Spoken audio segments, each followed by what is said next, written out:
Hello बच्चों, कैसे हैं आप। बच्चों, आज हम पढ़ेंगे क्लास 9th सामाजिक अध्ययन के अंतर्गत समकालीन भारत विषय का चौथा अध्याय जलवायु। हम आपको बताएंगे बच्चों इस पाठ से संबंधित प्रश्नों के उत्तर। लेकिन उससे पहले आपको जानकारी देना चाहेंगे कि अब हम मस्ती और मनोरंजन से भरपूर आपके लिए लेकर आए हैं एक ब्लॉग चैनल भी, जिसका लिंक ऊपर आई बटन में दिया हुआ है और चाहे तो वीडियो के नीचे डिस्क्रिप्शन बॉक्स में भी आपको इसका लिंक मिल जाएगा। और यदि वीडियो पसंद आए तो लाइक शेयर करना ना भूलें और चैनल को सब्सक्राइब भी अवश्य कर दें। तो चलिए शुरू करते हैं आज का पाठ। हमारा पहला प्रश्न है, नीचे दिए गए 4 विकल्पों में से सही उत्तर चुनें। और यहाँ पर जो है पहले प्रश्न का फर्स्ट पार्ट है बच्चों, नीचे दिए गए स्थानों में किस स्थान पर विश्व में सबसे अधिक वर्षा होती है। और ये हैं बच्चों आपके 4 ऑप्शन, सिलचर, चेरापूंजी, मौसिनराम और गुवाहाटी। आपको इसमें से करेक्ट ऑप्शन बताना है। उत्तर में आप लिख सकते हैं बच्चों, गए वाला ऑप्शन बिल्कुल करेक्ट है, मौसिनराम। आई बात समझ में। इसके बाद देख लेते हैं सेकंड पार्ट है पहले प्रश्न का, ग्रीष्म ऋतु में उत्तरी मैदानों में बहने वाली पवन को निम्नलिखित में से क्या कहा जाता है। और जानते हैं आप क्या कहा जाता है। ये आपके 4 ऑप्शन हैं, काल बैसाखी, व्यापारिक पवन है, लू, इनमें से कोई नहीं। तो आप क्या लिखेंगे उत्तर में। उत्तर आप लिख सकते हैं बच्चों, गए वाला ऑप्शन आपका बिल्कुल करेक्ट ऑप्शन है, लू। ठीक है, इस प्रकार से आप अपना उत्तर लिख सकते हैं। अगला है बच्चों फिर पहले प्रश्न का थर्ड पार्ट। इसमें पूछा है, निम्नलिखित में से कौन सा कारण भारत के पश्चिमी भाग में शीत ऋतु में होने वाली वर्षा के लिए उत्तरदायी है। जानते हैं आप क्या है।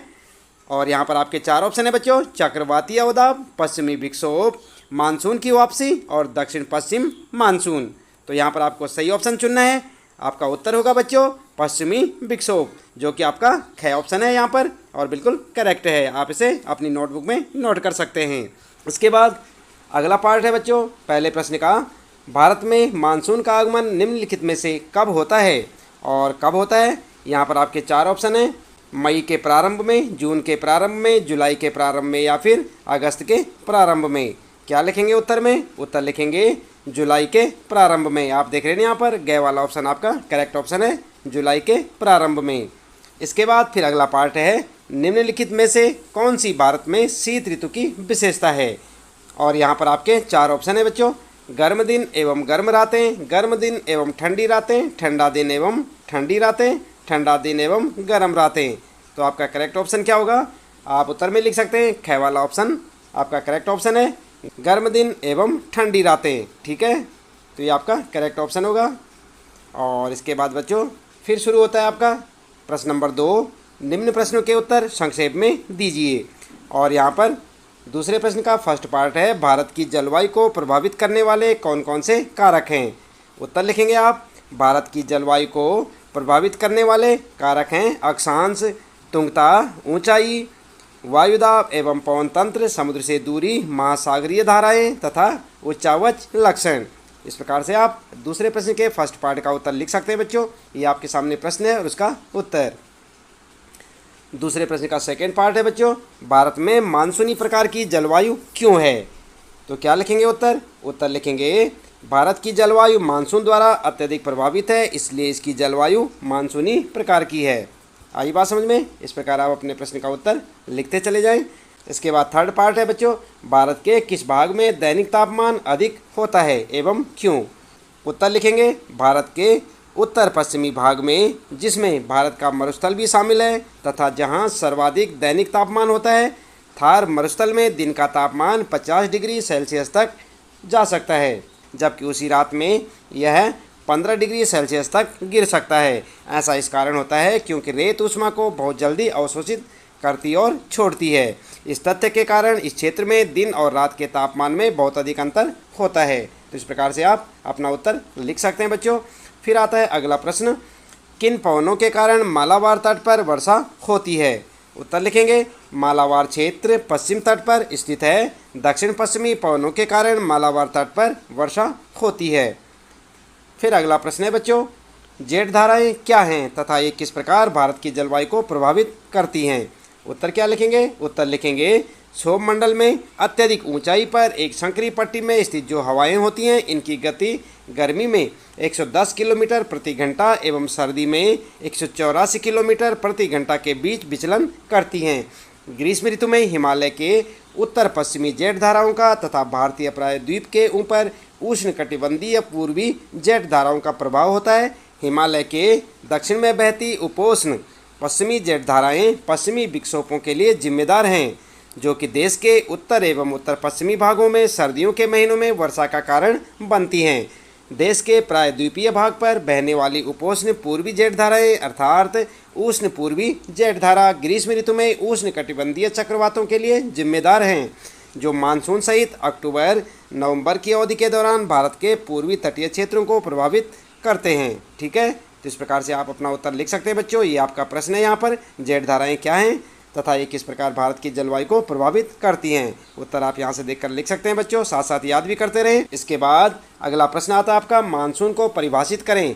मानसून में विराम से आप क्या समझते हैं? क्या लिखेंगे उत्तर? उत्तर लिखेंगे ऋतुओं के अनुसार हवाओं की दिशा में परिवर्तन ही मानसून कहलाता है। मानसून के आगमन के समय के आसपास सामान्य वर्षा में अचानक वृद्धि हो जाती है, जो कई दिनों तक होती रहती है। आर्द्रता युक्त पवनों के जोरदार गर्जन व बिजली चमकने के साथ अचानक आगमन को मानसून प्रस्फोट के नाम से जाना जाता है।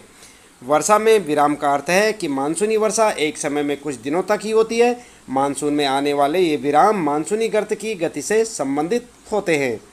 आई बात समझ में? इस प्रकार से आप लिख सकते हैं बच्चों अपने इस प्रश्न का उत्तर। के बाद अगला प्रश्न है बच्चों, मानसून को एक सूत्र में बांधने वाला क्यों समझा जाता है? क्यों समझा जाता है? उत्तर लिखेंगे विभिन्न अक्षांशों में स्थित होने एवं उच्चावच लक्षणों के कारण भारत की मौसम संबंधी परिस्थितियों में बहुत अधिक भिन्नताएं पाई जाती हैं, किंतु ये भिन्नताएं मानसून के कारण कम हो जाती हैं, क्योंकि मानसून पूरे भारत में बहती है। संपूर्ण भारतीय भूदृश्य, इसके जीव तथा वनस्पति, इसका कृषि चक्र, मानव जीवन तथा उनके त्यौहार उत्सव सभी इस मानसूनी लय के चारों ओर घूम रहे हैं। मानसून के आगमन का पूरे देश में भरपूर स्वागत होता है। भारत में मानसून के आगमन का स्वागत करने के लिए विभिन्न त्यौहार मनाए जाते हैं। मानसून झुलसाती गर्मी से राहत प्रदान करती है। मानसून वर्षा कृषि क्रियाकलापों के लिए पानी उपलब्ध कराती है। वायु प्रवाह में ऋतुओं के अनुसार परिवर्तन एवं इससे जुड़ी मौसम संबंधी परिस्थितियां ऋतुओं का एक लयबद्ध चक्र उपलब्ध कराती हैं, जो पूरे देश को एकता के सूत्र में बांधती हैं। ये मानसूनी पवनें हमें जल प्रदान कर कृषि की प्रक्रिया में तेजी लाती हैं एवं संपूर्ण देश को एक सूत्र में बांधती हैं। नदी घाटियाँ जो इन जलों का संवहन करती हैं, उन्हें भी एक नदी घाटी इकाई का नाम दिया जाता है। भारत के लोगों का संपूर्ण जीवन मानसून के इर्द गिर्द घूमता है, इसलिए मानसून को एक सूत्र में बांधने वाला समझा जाता है। ठीक है, तो इस प्रकार से आप अपना उत्तर लिख सकते हैं बच्चों यहाँ पर। फिर आपका तीसरा प्रश्न यहाँ पर, और इसमें पूछा है उत्तर भारत में पूर्व से पश्चिम की ओर वर्षा की मात्रा क्यों घटती जाती है? उत्तर लिखेंगे हवाओं में निरंतर कम होती आर्द्रता के कारण उत्तर भारत में पूर्व से पश्चिम की ओर वर्षा की मात्रा कम होती जाती है। बंगाल की खाड़ी शाखा से उठने वाली आर्द्र पवनें जैसे जैसे आगे और आगे बढ़ती हुई देश के आंतरिक भागों में जाती हैं, वे अपने साथ लाई गई अधिकतर आर्द्रता खोने लगती हैं। परिणाम स्वरूप पूर्व से पश्चिम की ओर वर्षा धीरे धीरे घटने लगती है। राजस्थान एवं गुजरात के कुछ भागों में बहुत कम वर्षा होती है। तो इस प्रकार से आप लिख सकते हैं अपने तीसरे प्रश्न का उत्तर बच्चों। और फिर आता है चौथा प्रश्न, और यहाँ पर आपको पूछा है कारण बताएं। इसका फर्स्ट पार्ट है बच्चों, भारतीय उपमहाद्वीप में वायु की दिशा में मौसमी परिवर्तन क्यों होता है? तो क्यों होता है बच्चों, क्या आप जानते हैं? चलिए उत्तर में लिखेंगे आप, वायु की दिशा में मौसमी परिवर्तन कोरियालिस बल के कारण होती है। भारत उत्तर पूर्वी पवनों के क्षेत्र में आता है। ये पवनें उत्तरी गोलार्ध की उपोष्ण कटिबंधीय उच्च दाब पेटी से उत्पन्न होती हैं। ये दक्षिण की ओर बहती कोरियालिस बल के कारण दाहिनी ओर विक्षेपित होकर विषुवतीय निम्न दाब वाले क्षेत्रों की ओर बढ़ती है। कोरियालिस बल को फेरल का नियम भी कहा जाता है तथा यह पृथ्वी के घूर्णन के कारण उत्पन्न होता है। यह उत्तर पूर्वी व्यापारिक पवनों को दक्षिण गोलार्ध में बाईं ओर विक्षेपित कर देती है। तो इस प्रकार से आप इसका कारण लिख सकते हैं बच्चों। फिर है यहाँ पर सेकेंड, भारत में अधिकतर वर्षा कुछ ही महीनों में होती है। तो इसका क्या कारण है? उत्तर लिखेंगे विषुवत रेखा को पार करने के उपरांत दक्षिण पूर्वी व्यापारिक पवनें दक्षिण पश्चिम की ओर बहने लगती हैं और दक्षिण पश्चिमी मानसून के रूप में प्रायद्वीपीय भारत में प्रवेश करती हैं। ये पवनें गर्म महासागरों के ऊपर से बहते हुए आर्द्रता ग्रहण करती हैं और भारत की मुख्य भूमि पर विस्तृत वर्षण लाती हैं। इस प्रदेश में ऊपरी वायु परिसंचरण पश्चिमी प्रवाह के प्रवाह में रहता है। भारत में होने वाली वर्षा मुख्यतः दक्षिण पश्चिमी मानसून पवनों के कारण होती है।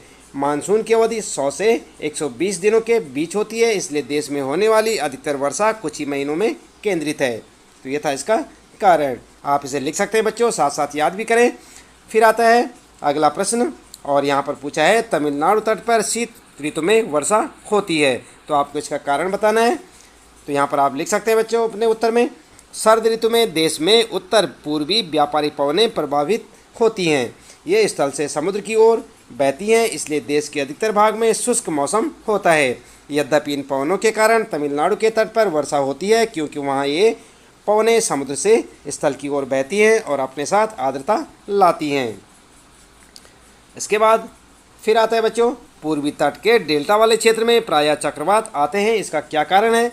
तो उत्तर आप लिख सकते हैं, पूर्वी तट के डेल्टा वाले क्षेत्र में प्रायः चक्रवात आते हैं। ऐसा इस कारण होता है क्योंकि अंडमान सागर पर पैदा होने वाला चक्रवातीय दबाव मानसून एवं अक्टूबर-नवंबर के दौरान उपोष्ण कटिबंधीय जेट धाराओं द्वारा देश के आंतरिक भागों की ओर स्थानांतरित कर दिया जाता है। ये चक्रवात विस्तृत क्षेत्र में भारी वर्षा करते हैं। ये उष्ण कटिबंधीय चक्रवात प्रायः विनाशकारी होते हैं। गोदावरी, कृष्णा एवं कावेरी नदियों के डेल्टा प्रदेशों में अक्सर चक्रवात आते हैं, जिसके कारण बड़े पैमाने पर जान एवं माल की क्षति होती है। कभी कभी ये चक्रवात उड़ीसा, पश्चिम बंगाल एवं बांग्लादेश के तटीय क्षेत्रों में भी पहुंच जाते हैं। कोरोमंडल तट पर अधिकतर वर्षा इन्हीं चक्रवातों तथा अवदाबों से होती है। ठीक है, इस प्रकार आप लिखते चले जाएं। फिर आता है बच्चों अगला, यहाँ पर जो कारण बताना है, राजस्थान, गुजरात के कुछ भाग तथा पश्चिमी घाट का वृष्टि छाया क्षेत्र सूखा प्रभावित क्षेत्र है। इसका क्या कारण है? उत्तर में आप लिख सकते हैं, राजस्थान, गुजरात के कुछ भाग तथा पश्चिमी घाटों के वृष्टि छाया प्रदेश सूखा संभावित होते हैं, क्योंकि इनमें मानसून के दौरान बहुत कम वर्षा होती है। पवनें पर्वतों पर आर्द्रता लिए हुए आती हैं, किंतु तापमान में कमी अधिकतर आर्द्रता घाटों की पवनमुखी ढालों पर वर्षण के रूप में खो देती है, और जब तक वे पवन विमुखी ढाल पर पहुंचती हैं तब तक ये शुष्क हो चुकी होती हैं। आई बात समझ में? इस प्रकार से आप इसका उत्तर लिख सकते हैं, कारण आपको बताना है इन सब में। इसके बाद बच्चों आता है फिर आपका 5वां प्रश्न, और इसमें पूछा है भारत की जलवायु अवस्थाओं की क्षेत्रीय विभिन्नताओं को उदाहरण सहित समझाएं। और यहाँ पर आप उत्तर लिख सकते हैं बच्चों, उत्तर दिशा में हिमालय पर्वत के निर्णायक प्रभाव तथा दक्षिण में महासागर होने के बावजूद भी तापमान, आर्द्रता एवं वर्षण में विभिन्नताएं मौजूद हैं। उदाहरण के लिए आप लिखेंगे, पॉइंट बनाकर लिखें, क्या लिखेंगे, गर्मियों में राजस्थान के कुछ क्षेत्रों में तथा उत्तर पश्चिमी भारत में तापमान 50 डिग्री सेल्सियस होता है, जबकि उसी समय देश के उत्तर में जम्मू कश्मीर के पहलगाम में तापमान 20 डिग्री सेल्सियस हो सकता है। सर्दियों की किसी रात में जम्मू कश्मीर के द्रास में तापमान -45 डिग्री सेल्सियस तक हो सकता है, जबकि तिरुवनंतपुरम में यह 22 डिग्री सेल्सियस हो सकता है। आई बात समझ में? इस प्रकार से लिखते चले जाएं। फिर लिखेंगे ख वाला, अंडमान व निकोबार एवं केरल में दिन व रात के तापमान में बहुत कम भिन्नता होती है। ग लिखेंगे, एक अन्य विभिन्नता वर्षण में है, जबकि हिमालय के ऊपरी भागों में वर्षण अधिकतर हिम के रूप में होता है। देश के शेष भागों में वर्षा होती है। मेघालय में 400 सेंटीमीटर से लेकर लद्दाख एवं पश्चिम राजस्थान में वार्षिक वर्षण 10 सेंटीमीटर से भी कम होती है। इसके बाद अगला पॉइंट लिखेंगे, घ देश के अधिकतर भागों में जून से सितंबर तक वर्षा होती है, लेकिन कुछ क्षेत्रों जैसे तमिलनाडु तट पर अधिकतर वर्षा अक्टूबर एवं नवंबर में होती है।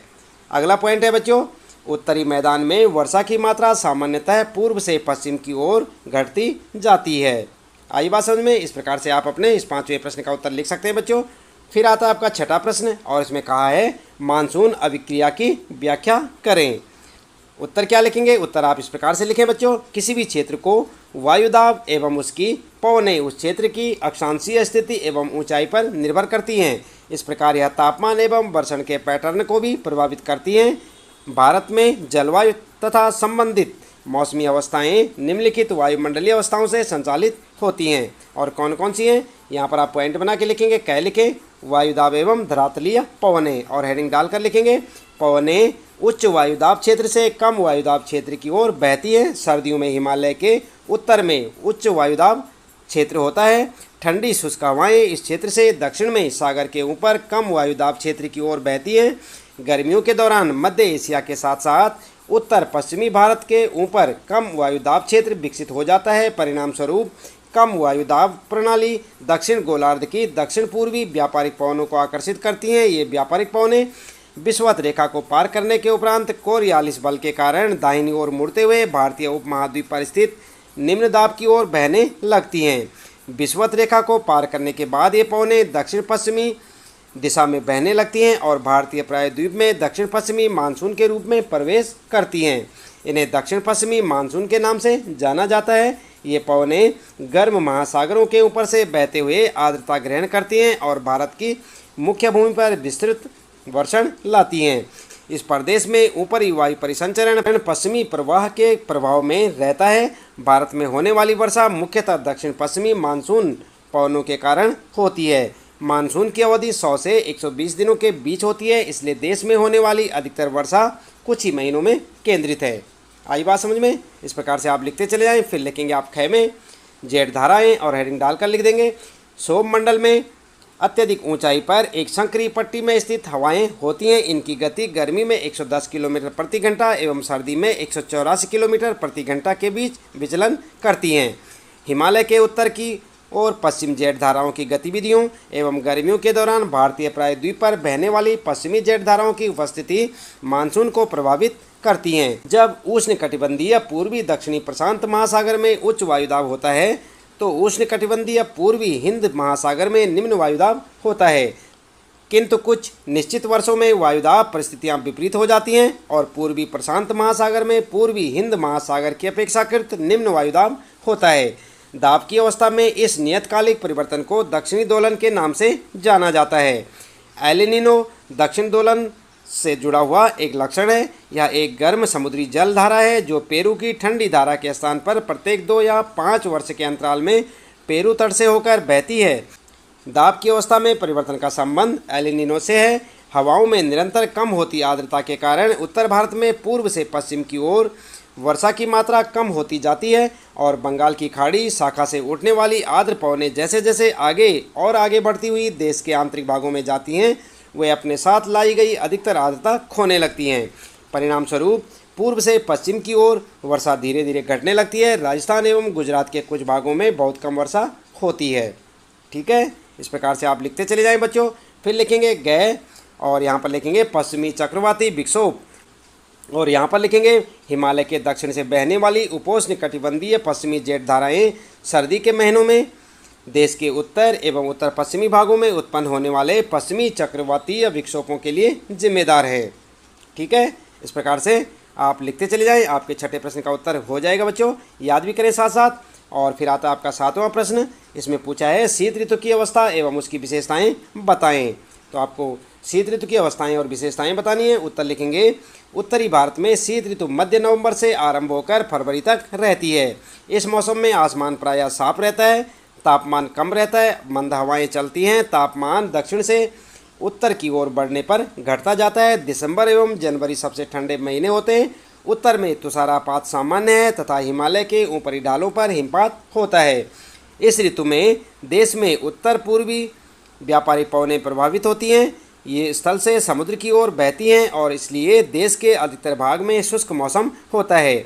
इन पवनों के कारण कुछ मात्रा में वर्षा तमिलनाडु के तट पर होती है, क्योंकि यहाँ ये पवनें समुद्र से स्थल की ओर बहती हैं, जिससे ये अपने साथ आर्द्रता लाती हैं। देश के उत्तरी भाग में एक कमजोर उच्च दाब का क्षेत्र बन जाता है, जिसमें हल्की पवनें इस क्षेत्र से बाहर की ओर प्रवाहित होती हैं। उच्चावच से प्रभावित होकर ये पवन पश्चिम तथा उत्तर पश्चिम से गंगा घाटी में बहती हैं। शीत ऋतु में उत्तरी मैदान में पश्चिम एवं उत्तर पश्चिम से चक्रवाती विक्षोभ का अंतर्वाह विशेष लक्षण है। यह कम दाब वाली प्रणाली भूमध्य सागर एवं पश्चिमी एशिया के ऊपर उत्पन्न होती हैं तथा पश्चिमी पवनों के साथ भारत में प्रवेश करती हैं। इसके कारण शीतकाल में मैदानों में वर्षा होती है तथा पर्वतों पर हिमपात, जिसकी उस समय बहुत अधिक आवश्यकता होती है। यद्यपि शीतकाल में वर्षा की कुल मात्रा कम होती है, लेकिन ये रबी फसलों के लिए बहुत ही महत्वपूर्ण होती है। आई बात समझ में? इस प्रकार से आप लिख सकते हैं 7वें प्रश्न में। और उसके बाद आया आपका 8वां प्रश्न बच्चों, भारत में होने वाली मानसूनी वर्षा एवं उसकी विशेषताएं बताएं। तो आपको यहाँ पर जो है भारत में होने वाली मानसूनी वर्षा और उसके बारे में बताना है बच्चों। उत्तर में आप इस प्रकार से लिख सकते हैं। उत्तर लिखेंगे भारत में होने वाली मानसूनी वर्षा की विशेषताएं और हेडिंग डाल देंगे यहाँ पर। उसके बाद लिखेंगे, सबसे पहले पॉइंट बनाकर लिखें, कै लिखें, मानसून की अवधि जून के प्रारंभ से सितंबर के मध्य तक 100 से 120 दिन के बीच होती है। ठीक है। ख लिखेंगे, इसके आगमन के आसपास सामान्य वर्षण में अचानक वृद्धि हो जाती है या कई दिनों तक लगातार होती रहती है। आर्द्रता युक्त पवनों के जोरदार गर्जन व बिजली चमकने के साथ अचानक आगमन को मानसून प्रस्फोट के नाम से जाना जाता है। ठीक है, इस प्रकार आप लिखते चले जाएं। फिर लिखेंगे गए, और यहाँ पर लिखेंगे मानसून में आर्द्र एवं शुष्क अवधियाँ होती हैं जिन्हें वर्षण में विराम कहा जाता है। फिर लिखेंगे घ, वार्षिक वर्षा प्रतिवर्ष अत्यधिक भिन्नता होती है। इसके बाद गै लिखेंगे, यह कुछ पवन विमुखी ढलानों एवं मरुस्थल को छोड़कर भारत के शेष क्षेत्रों को पानी उपलब्ध कराती है। उसके बाद लिखेंगे च, वर्षा का वितरण भारतीय भूदृश्य में अत्यधिक असमान है। मौसम के प्रारंभ में पश्चिमी घाटों की पवनमुखी ढालों पर भारी वर्षा होती है, अर्थात 250 सेंटीमीटर से अधिक। दक्कन के पठार के वृष्टि छाया क्षेत्रों एवं मध्य प्रदेश, राजस्थान, गुजरात, लेह में बहुत कम वर्षा होती है। सर्वाधिक वर्षा देश के उत्तर पूर्वी क्षेत्रों में होती है।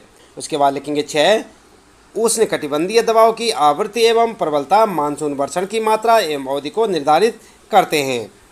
अगला लिखेंगे बच्चों, जय, भारत के उत्तर पश्चिमी राज्यों से मानसून सितंबर के प्रारंभ में वापसी शुरू कर देते हैं। अक्टूबर के मध्य तक यह देश के उत्तरी हिस्से से पूरी तरह लौट जाती है और दिसंबर तक शेष भारत से भी मानसून लौट जाता है।